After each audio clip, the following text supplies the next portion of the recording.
Bir insan kendi başına zikretse faziletlidir. Fakat insanların gafil olduğu yerde zikrederse daha faziletli olur. Mesela otobüs, minibüs, metro, çarşı, pazar, sokak, gittin Ulu Cami'nin etrafı çarşı dolu veya Bursa'nın en kalabalık yerleri neresi çarşılar? Oralar. Gittin oraya, herkes gafil. Yani Allah diyen yok, zikreden yok. Men dekale suka, kim çarşıya girerse, hadis-i şerif bu, Ahmed ibn Hanbel ravisidir. Fekale la ilahe illallah vahdehu la şerike le lehul mulku ve lehul hamdu yuhyi ve yumitu ve hayyul la yamut biyedil hayru ve ala kulli şeyin kadir. Hep çoğunuz biliyorsunuz.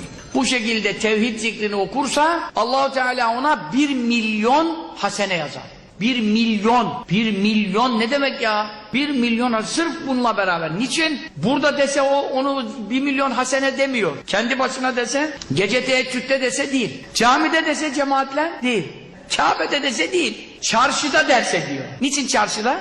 Anladın? Herkes zikretmiyor ya, onun için.